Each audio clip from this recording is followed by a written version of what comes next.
మంత్ర, యంత్ర, తంత్ర, మూలిక, రుద్రాక్ష, నవరత్న, హోమ, క్రియ, జ్యోతిష్య, వాస్తు, హస్త సాముద్రికాలచే బ్రహ్మాస్త్ర పరిష్కార మార్గం. శ్రేయం గురుదత్త. ఆత్మీయులందరికీ స్వాగతం. కొన్ని రకాలైనటువంటి నమ్మకాలు ఉంటాయి. మీరు ఎదుగుతాము అనేటువంటి ఒక శక్తివంతమైనటువంటి నమ్మకము ఉండొచ్చు. మేము ఎదుగుతాము, మేము సంపాదిస్తాము, ఒక గొప్ప స్థాయికి వెళ్తాము.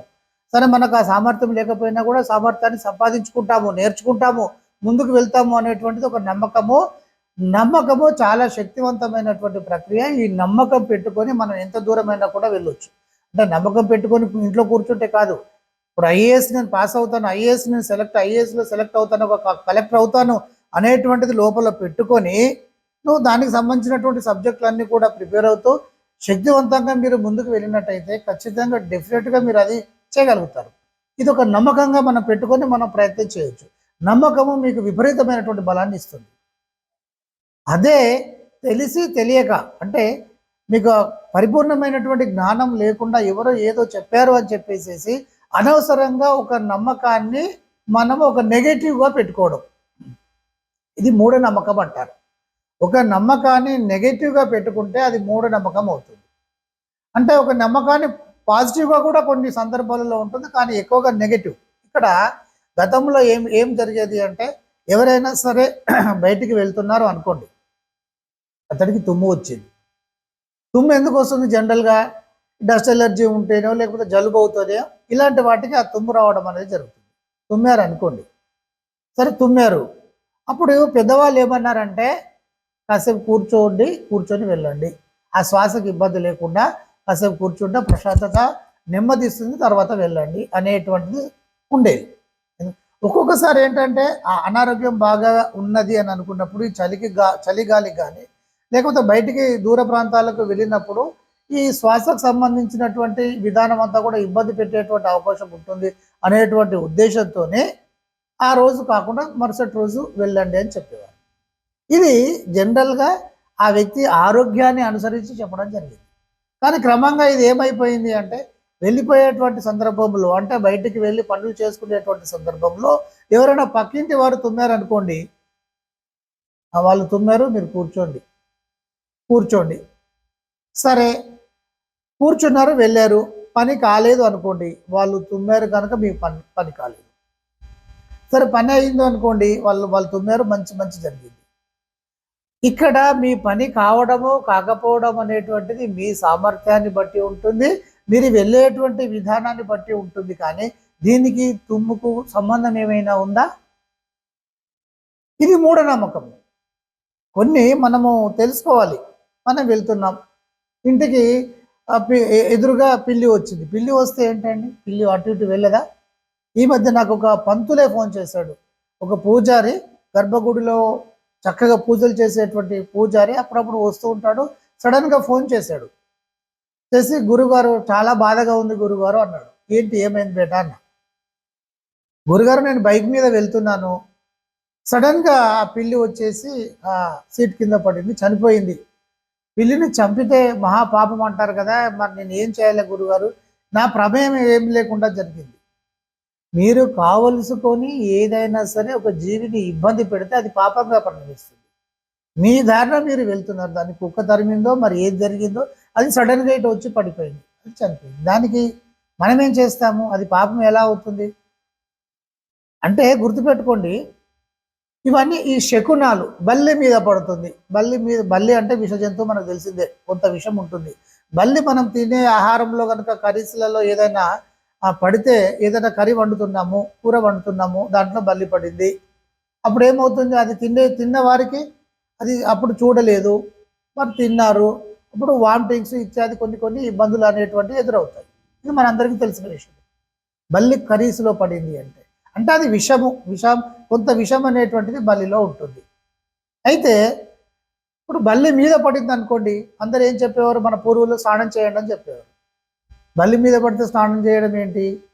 అది విషం కాబట్టి ఏదైనా ఉండేటువంటి ప్రమాదం ఉంటుంది కాబట్టి శుభ్రంగా స్నానం చేస్తారు. ఇది మంచి విధానం. కానీ ఇది రాను రాని ఏమైపోయింది అంటే అది విషము, మనకి ఇబ్బంది అనేటువంటి ఉద్దేశంతో బల్లి మీద పడితే స్నానం చేయండి కదా. ఇది క్రమంగా ఏమైపోయిందంటే ఏదైనా మనం మాట్లాడుతుంటే ఆ బల్లి అది అరిచింది అనుకోండి, బల్లి అరిచింది కాబట్టి శుభం, ఇలాంటివన్నీ కూడా స్టార్ట్ అయినాయి. ఇప్పుడు ఈ ఇది ఒకటే అయితే ఇబ్బంది లేదు. బల్లి శిరస్సు మీద పడితే ఒక రకమైనటువంటి ఇబ్బంది, చేతి మీద కాళ్ళ మీద అని చెప్పేసి బల్లికి సంబంధించినటువంటి ఒక శాస్త్రాన్ని తయారు చేశారు. ఇది మూఢనమ్మకాలు కదా. అంటే ఏది ఎంతవరకు మనం వెళ్ళాలో అంతవరకు వెళ్ళేటువంటి ప్రయత్నం చేయాలి. ఇక మనం వెళ్తున్నామండి, ఎవరన్నా వితంతువు ఎదురు వచ్చింది, ఇది ఇప్పుడు లేదు, గతంలో అయితే ఇంకా విపరీతంగా వితంతువు ఎదురు వచ్చిందని చెప్పేసి తిట్టుకుంటూ కూర్చునేవాళ్ళు. దానికి వాళ్ళేం చేస్తారండి, ప్రతి మన మన ధర్మం ఏం చెప్తుంది, ప్రతి జీవిలోనూ భగవంతుడు ఉంటాడు, ప్రతి వ్యక్తిలోనూ భగవంతుడు ఉంటాడు. మీరు వాళ్ళలో ఉండేటువంటి భగవంతుని చూడండి, ప్రతి వ్యక్తిలోనూ భగవంతుడు ఉంటారు. అలా అని చెప్పేసి మనల్ని చంపడానికి వచ్చేటువంటి వాళ్ళని కూడా అందులో భగవంతుని చూస్తూ కూర్చుంటాం అనేటువంటిది కాదు. మనం ఏది ఎంతవరకు అన్వయం చేసుకోవాలో అంతవరకు మాత్రమే అన్వయం చేసుకోవాలి. ఈ పిల్లి ఎదురు రావడము, బల్లి మీద పడితే ఇంకేదో జరుగుతుందని అనుకోవడము, ఇవన్నీ కూడా ఏంటంటే మూఢనమ్మకాలు. ఈ మూఢనమ్మకాలు పక్కన పెట్టాలి. ఇంకా కొన్ని మూఢనమ్మకాలు ఏ విధంగా ఉంటాయి అంటే, దీపారాధన చేసేటప్పుడు దీపము వత్తి ఏ దిక్కున వెలుగుతూ ఉండాలి, దీపాన్ని ఏ దిక్కున మనం పెట్టాలి. ఇక కొంతమంది ఏంటంటే కాళ్ళు చాపి కూర్చుంటారు, అక్కడ ఒక విగ్రహం ఉందనుకోండి, భగవంతుడికి ఎదురుగా కాళ్ళు చాపుకుంటారా? పిల్లలు కొంతమంది తెలుస్తుంది, కొంతమంది తెలియదు. ఇక్కడ ఫిజికల్గా మనం అక్కడ ఒక విగ్రహాన్ని పెట్టాము, లేకపోతే ఒక టెంపుల్ కనుక ఉన్నట్టయితే ప్రాణ ప్రతిష్ఠ చేసి అక్కడ పెట్టాము కనుక అటు కాళ్ళు పెట్టకూడదు అని చెప్పేసి అంటుంటారు. భగవంతుడు లేనిది ఎక్కడ? భగవంతుడు సర్వంతర్యామి అని మనమే అనుకుంటున్నాగా. సర్వంతర్యామి అంటే ఇది న్యాచురల్గానే ప్రకృతి విధానంగానే ఖచ్చితంగా ప్రతిష్ఠితమై ఉండేటువంటి విధానం ఇది. అర్థమవుతుంది కదా. అంటే భగవంతుడు అంతటా ఉన్నాడు, మీరు ఆయన లేని దిక్కెక్కడ ఉంటుంది? అంటే భగవంతుడు అంటే ఈ ప్రకృతి ఏదైతే ఉంటుందో కార్యకారణ సంబంధము ఏదో ఉంటేనే ఇది సృష్టించబడింది, అదే దీనిగా మారింది అనేటువంటి విధానము సనాతన ధర్మంలో ఉంటుంది. కనుక మీరు ఏది అవునంటారు, ఏది కాదంటారు? సరే, అక్కడ మనం ప్రతిష్ఠ చేసుకొని ఉన్నాం, అక్కడ విగ్రహ ప్రతిష్ఠ చేసి ఉన్నాం, అటు పెట్టుకోకండి, సరే పెట్టుకోకుండా కాలు ముడుచుకోవచ్చు. అయితే దాన్ని విపరీతమైనటువంటి తప్పుగా తీసి చూపించడం అనేటువంటిది ఇబ్బందిగా ఉంటుంది. వీళ్ళు అంటే కాస్త ఏమాత్రం తెలిసిన వ్యక్తి అయినా సరే అలా కాళ్ళు చాపైతే కూర్చోడు. అంటే కొన్ని నమ్మకాలు ఎలా ఉంటాయి అంటే రకరకాలుగా ఉంటాయి. అలా అని చెప్పేసి నేను కూర్చోడని నేను చెప్పను. కానీ మనకు జ్ఞానం ఎలా ఉండాలి? భగవంతుడే సర్వంతర్యామి. దీపారాధన ఎటు చేయాలి, ఏ దిక్కుకు చేయాలి? మనకు కొన్ని విధానాలు పెట్టారు, కొన్ని ప్రయోగాలు చేసినప్పుడు ఈ రకంగా దీపారాధన చేయండి, ఇటు పెట్టండి అని చెప్పారు. కానీ వాస్తవంగా భగవంతుడు అంతటా ఉన్నాడు. దీపారాధన చేయాల్సినటువంటి అవసరం కూడా లేదు. వాస్తవంగా మీలోనే ఆ జ్యోతి ప్రజ్వలన జరుగుతూ ఉంటుంది. ఆత్మజ్యోతిని అసలు మీలోనే నిరంతరం నిత్య చైతన్యంగా ప్రతి వ్యక్తిలోనూ ప్రతి జీవిలోనూ ఉంటుంది. అయితే మనకు మనసు, బుద్ధి, చిత్తం, అహంకారము, ఒక జ్ఞానము భగవంతుడు మనకి ఇచ్చాడు కనుక ఆ ఆత్మజ్యోతిని దర్శించుకునేటువంటి విధానము మనలో ఖచ్చితంగా ఉండి తీరాలి. అది లేకపోతేనే దీపారాధన. కనుక ఇక్కడ మీరు చాలా గుర్తుపెట్టుకోండి, 200% గుర్తుపెట్టుకోండి, 200% ఈ మూఢనమ్మకాలు అనేటువంటి వదిలేయాలి. ఏమి కాదు, ఏమవుతుందంటే ఏమవుతుంది? ఒక శ్లోకం చదువుకోండి, లలిత సహస్రనామాలు, విష్ణు సహస్రనామాలు ఏదో ఒకటి చదువుకోండి, ఏది లేదు ఆంజనేయ దండకం చదువుకోండి, ఏం లేదు ఏదో మీకు తోచినటువంటి ఒక భగవంతుని నామాన్ని, ఇష్టదేవాన్ని ఆ నామస్మరణ చేయండి అనుకొని బయటికి వెళ్ళండి, అంతే. అంటే అది కూడా మీకు ఏదైనా లోపల అంతర్గతంగా ఫీలింగ్ ఉంటే. కానీ ఇవన్నీ మూఢనమ్మకాలను మూఢంగా మాత్రమే చూడాలి.